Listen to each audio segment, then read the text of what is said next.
"You don't belong here, old man. This is for real veterans." The words hit like a slap across the face. James Halbrook, 82, stood in the corner of the VFW hall, clutching his cap with shaking hands. A younger man in his 40s, broad, tattooed, wearing a tactical hoodie, smirked as he stepped closer. "You served in the 60s. Please, this ain't your time anymore." Laughter bubbled up from a nearby table. A few men, loud, cocky, new to the brotherhood, snickered into their beers. James looked around, confused and embarrassed. He'd shown up for Veterans Appreciation Night, dressed in his old navy blues, hoping to shake a few hands, share a few memories.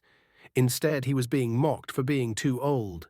He turned toward the exit, head low, steps slow. A folded paper with his speech inside crumpled in his palm. No one stopped him, not until the door creaked open. That's when the room changed. 6 men rose from the back table, quiet, sharp-eyed, broad-shouldered. They wore nothing flashy, just plain clothes and quiet presence. But something about them, how they moved, how the room suddenly noticed, said everything. They were Navy SEALs, all of them. The leader, tall and calm with silver at his temples, stepped forward. His voice cut the air clean. "Mr. Halbrook, where are you going, sir?" James froze. "Home. I thought maybe I wasn't—" "You're exactly where you belong," the SEAL said. Then he turned, facing the room. "This man," he announced, "is a decorated Navy corpsman. He served 2 tours in Vietnam, saving more lives than most of us combined. Some of us wouldn't be here without corpsmen like him." The snickering stopped.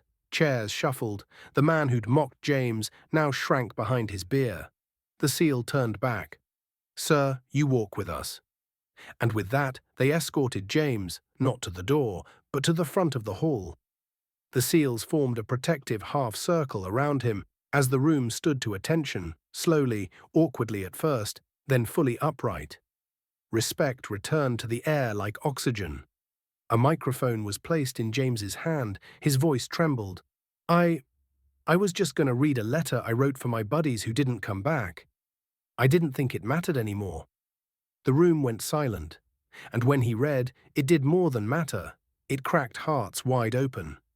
He spoke about the smell of wet jungle gear, about the deafening silence after a firefight, about writing names in a notebook he was too scared to forget, about carrying men who screamed for their mothers and holding those who didn't make a sound. He paused halfway through, voice breaking. That's when one of the SEALs stepped up, rested a hand on his shoulder and said, "You don't have to read alone, Doc. We got you." James smiled weakly. "I always had your 6, and you always had mine." By the end of the letter, not a dry eye remained. Even the loudest heckler had his head bowed. But the moment that brought the house down came when the SEALs, in perfect formation, snapped into salute. Not for each other, but for James, for the old man who'd nearly left, believing his time had passed. The commander turned back to the crowd. "Every man in this room owes something to someone like him. You don't push aside the past to glorify the present. You stand on it." James didn't just get a handshake that night. He got a standing ovation, and as he walked out later, the very man who mocked him ran up, eyes red, and said, "I'm sorry, sir. I didn't know. I was wrong." James just patted his shoulder and said, "Now you do. Because the truth is, honor doesn't retire. Valor doesn't age. And real warriors, they never stop showing up." Before we end this story, let us know in the comment, where are you watching from? If this story touched you, subscribe to the channel and hit that like button and drop a karma in the comments below.